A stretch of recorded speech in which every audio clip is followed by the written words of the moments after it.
شپې کې پخوا خلکو اوبه اچولې او اوس پکې پوډر ور اچوي. نو د ملاوټ خدمتونه خو اوس خلکو بېلېدل. من غشنا فلیس منا. د پاڼو جهاد مبارک فرمایي چې ما د دې معلومات ګورئ ما د خپل نسبت نه کوي چې دې ملاوټ کې دې زمانه نه دی. نن سبا څه حال دی که سبزۍ واله ځي نو د پاسه به غټ ټماټر پراته وي او لاندې به یې واړه ټماټر پراته وي.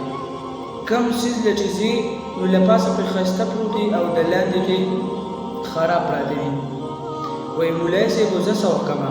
وایي بیا یې خلک الي نه. نو زه ورته ویم دا غټ غټ چې جدا کا او دا خراب واړه دي هم جدا کا. دا وړو دا ډېرې جدا ودروه او د غټو دا جدا ودروه. غټ ښه ګران خرڅوه که څوک دا الي او که څوک واړه الي.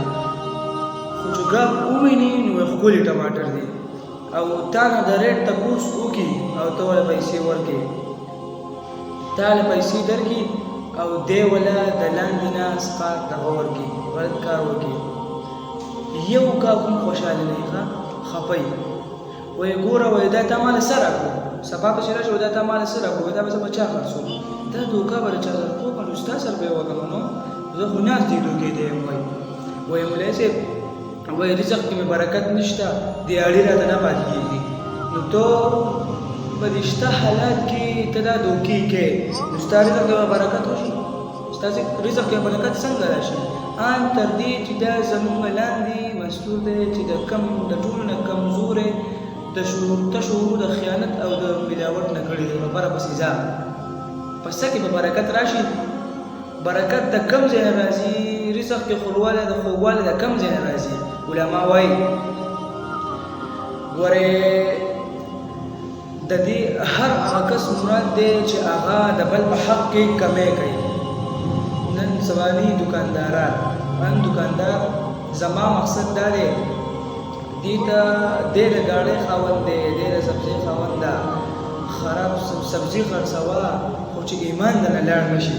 ته سبزي خرڅه کړې خو چې د ایمان سودا وکړې په دې سبزۍ باندې کیسه تا سوچ کړی دی چې دا زه بچو له حرامې پیسې ورکوم حرامې پیسې به زه بچو له وړم ماښام. ګاک سره ډېره ګزاره کوئ صحیح طریقو د ښو د ښکلي ښایه چې لکه دا پاک دي دا څنګه دي وګوره الله به درله په رزق کې برکت وایي. دا پیسې د برې نه دي دوکه او په مال نه خرڅېږي. حدیث مبارک کې راځي من اقال مسلما اقال الله اسرة یوم القیامه. چا چې د یو مسلمان سره اقاله ورکړه دې دکاندارانو تاسو ته وایم چا چې د یو مسلمان سره اقاله وکړه اقاله څه ته وایي؟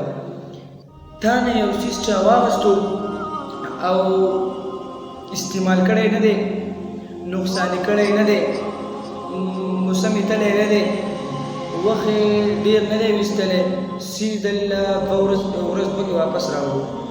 تا ته یو چې زه ستومانه یم دا شیز واپس کا او ماله خپلې پیسې راکا. نو څیز روغ دی استعمال کړی نه دی او موسم یې تلی نه دی نو تا له خو نقصان نه درکوي که نه. اقا څیز چې واپس واله او دا دکاندار ورته وایي چې راکه او پیسې دې واله واپس کا نو سیټل به وشي سیټل به وشي که نه.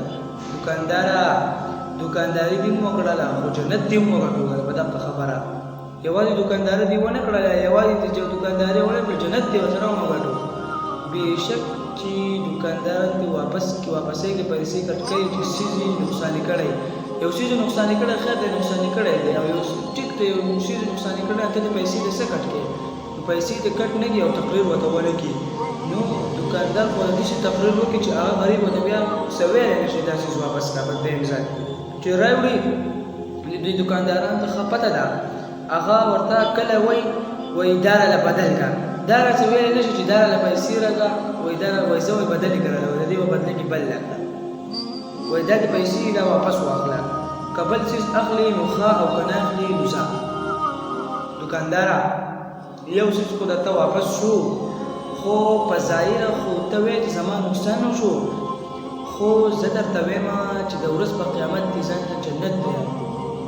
دا دوکاندار به مال راشي رب العالمین فرمایي په ورځ د قیامت به دا مال راشي وجاء ربك والملك صفا صفا اسمانونه او فرشتي را کوي شوي د ځمکې په کنارو باندې به ولاړې او منځ کې به انسانان ولاړې ګیر چاپېره به د فرشتي ولاړې اقا میدان به او دا دکاندار به دی به الله و چې مال راشي چې مال دا دکاندار راشي او ما سره مخامخ شي زه به ورته وایم دې دکانداره تا له یو ګاګ درغلی و تا ورسره اقاله کړې وه یو شیز دې پې واپس کړی و تا پیسې ورکړې دي اقال الله اسقطه یوم القیامه دکانداره نن زه ستا سره اقاله کوم دا ګناهونه دې ټول ما ته واپس کا ګناهونه مال راکا او دکانداره د ګناهونو په بدله کې جنت والا او زه جنت ته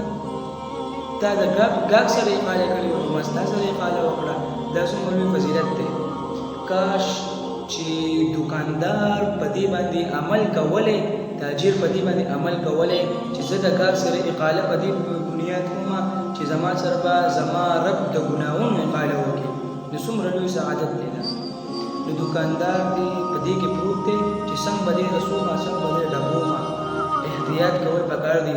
احتیاط کول پکار دی د بل بنده حق را باندې پاتې نشي چلېږي